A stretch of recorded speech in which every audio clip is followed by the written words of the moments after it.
మొదటి మాటలో మూడో మాటలు మేము ఆ మాటలు మాకు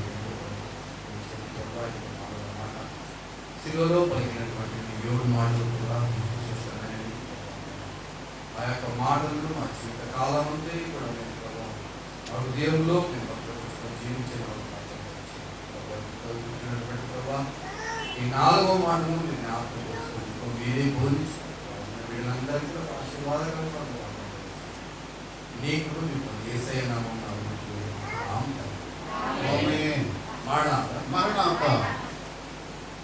బైబిల్ గ్రంథంలో మనము ఈ 4వ మాటలో మనం మొట్టమొదటిగా చదువుతున్నట్లయితే మత్తయి సువార్తలో మత్తయి సువార్త 27వ అధ్యాయం 40వ చదువుకున్నాము. ఇంచుమించు 3 గంటలప్పుడు యేసు ఏలి ఏలి లామా సబక్తాని బిగ్గరగా కేక వేసింది. ఆ మాటకు నా దేవా నన్నెందుకు చెయ్యి విడిచితివని అర్థం. ఇక్కడ యేసు ప్రభువు పలికినటువంటి 4వ మాటలో ఈ యొక్క మాటను మనం అర్థం చూసినట్లయితే ఇక్కడ ఏమంటున్నాడంటే ఈ మాట యేసు ప్రభువు ఏలి ఏలి లామా సబక్తాని. మరి ఈ మాట మరి ఈ యొక్క పాత నిబంధన కాలంలో యూదులు గ్రీకు భాషను వాడేవారు. అలాగే మన పాత నిబంధన గ్రంథంలో కూడా హిబ్రీ భాషను వాడారు. కొత్త నిబంధన గ్రంథంలో గ్రీకు భాషను ఈ యొక్క మాటలు రాయబడింది అన్నమాట. మరి యేసు ప్రభువు పలికినటువంటి ఈ యొక్క మాట మరి నిఘంటువ ప్రకారం హెరానిక్ భాషలో ఇక్కడ యేసు ప్రభు పలికిన మాట అంటే ఏలి ఏలి లామా సబక్తాని. అంటే ఈ మాటకు తెలుగులో ఇలా వచ్చినప్పుడు నా దేవా నన్ను ఎందుకు చెయ్యి. మరి యేసు ప్రభు వారు ఎందుకు చెల్లించారు. ఇక్కడ మరి తండ్రి ప్రేమ కుమారుడు ప్రేమను మనము చూస్తున్నాం. మరి ఇక్కడ మరి కొత్త నిబంధన గ్రంథంలో మనం చూస్తాం. మరి ఒక కుమారుడు తప్పిపోయిన కుమారుడు ఏం చేస్తుంటే ఆ యొక్క ఇంటి నుంచి వెళ్ళిపోయి తన యొక్క ఉన్న డబ్బులన్నీ వృధా చేసి స్నేహితులతో మరి జలసాలుగా తిరిగి చివరికి తప్పైపోయిందని వచ్చినప్పుడు మళ్ళీ తండ్రి ఏం చేస్తున్నాడు, కుమారుడిని అక్కడ చేర్చుకుంటాడు.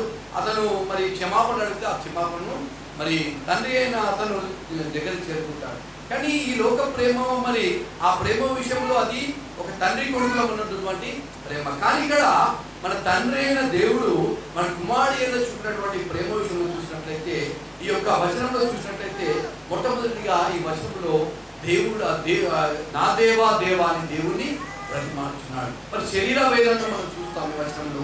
రెండోది మనోవేదనను చూస్తాం. మూడోది ఆత్మవేదన ఈ యొక్క వచనంలో మనం చూస్తాం.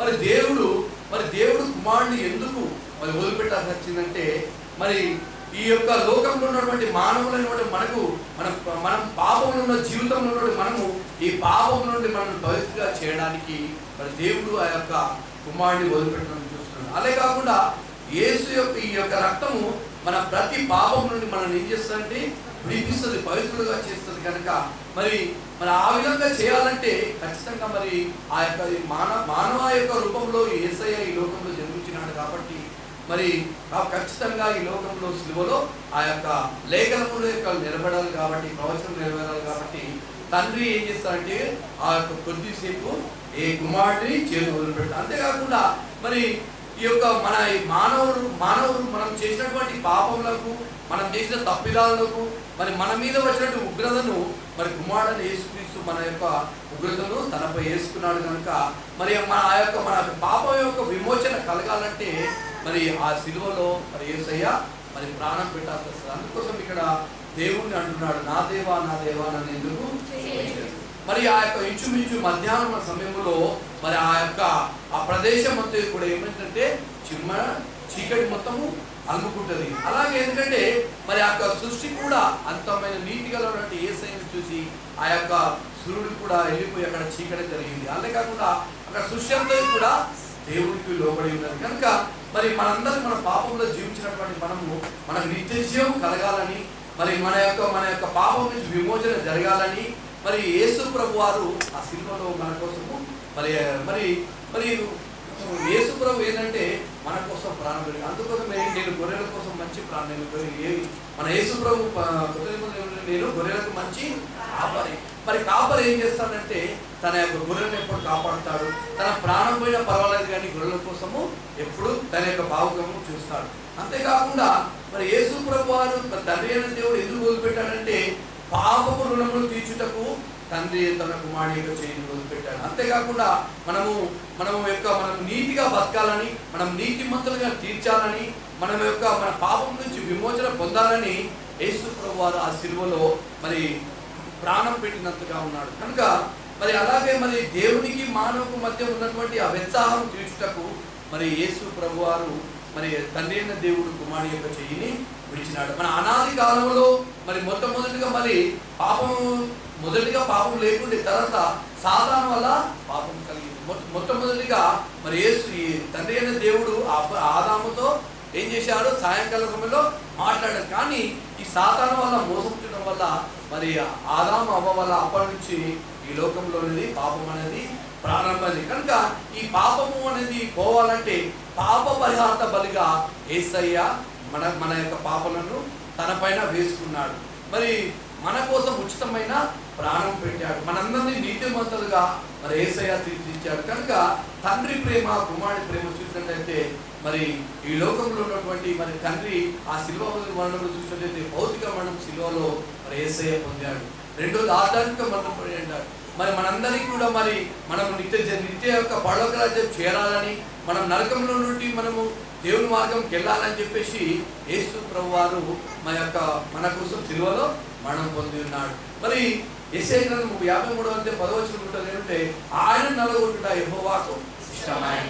మరి బైబిల్ గ్రంథంలో మరి ఆయన పొందిన దెబ్బల చేత మనకు స్వస్థత కలిగింది. కనుక మరి యేసు ప్రభువు మరి నీ కోసము నా కోసము మన పాపంలో తన శిలువపానం వేసుకున్నాడు. మరి ఈ లోకంలో ఉన్నటువంటి మరి మనం ఏమి చేసినా కానీ ఎంత మన సంపాదన ఎంత పెద్దలకు పంచినా కానీ, మనం ఎంత మంచి పేరు తెప్పించుకున్నా కానీ, ఎంత మంచి ప్రభుత్వ ఉద్యోగం ఉన్నా కానీ మనము దానివల్ల మనకు రక్షణ రాదు. కానీ ఈ పాప గుణం కలిగిన మనము మరి పవిత్రుడిగా మారాలంటే, మన పాప జీవితం విడిచిపెట్టి పరలోక రాజ్యం మనం చేరాలంటే ఖచ్చితంగా అది యేసు రక్తమే చిందించబడి, యేసు రక్తం వల్ల మనకు ఈ లోకంలో యేసు రక్తం తప్ప మరి దేని వల్ల కూడా మన పాప క్షమాపణ, పాప విమోచన జరగదు. ఎందుకంటే మరి ఈ యొక్క పాప ప్రోక్షణ జరగాలి. కనుక మరి తన ప్రేమను మరి దేవుడైనటువంటి తండ్రి అయిన దేవుడు కుమారుడు ఎంతో ప్రేమ ఎందుకు చూపాడంటే మరి ఈనాడు మనందరం మనము రక్షణ పొందాలంటే, ఈ రోజు మనందరం మన దేవుడు తెలుసుకున్నాం కాబట్టి, మన సంఘమంతా మనం అందరం కూడా దేవుడు నమ్ముకున్నాం కాబట్టి తెలుసుకున్నామంటే దానికి కారణం ఏంటంటే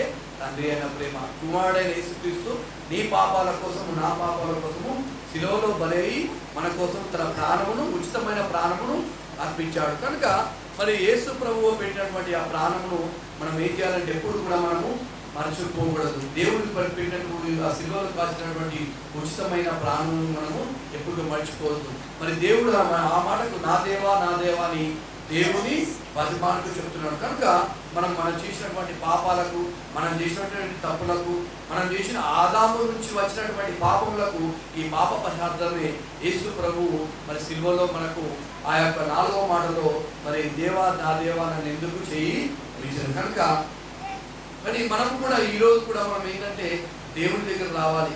ఎందుకంటే దేవుడు మనల్ని ఏ రాజు కూడా మనం చేయి విడివాడు. ఈ లోకంలో మనం చాలా మంది మనం చేయి విడిస్తారు, మనకి ఇబ్బందుల్లో మన దగ్గరికి వస్తారు, ఒకరోజు మనం రారు. ఎందుకంటే ఈ లోకంలో మనం చాలా మంది ఆస్తిని చూసి అంతస్తుని ప్రేమిస్తారు. కానీ మనం ఎప్పుడైతే పాపాత్మలను మనము దేవుని యొక్క మన ప్రత్యాత్మను ప్రార్థించినట్లయితే దేవుడు మనల్ని ఎప్పుడు మన చేయిని విడివాడు. అటు దీవెన దేవుడు మనందరికీ దయచేయను కాక.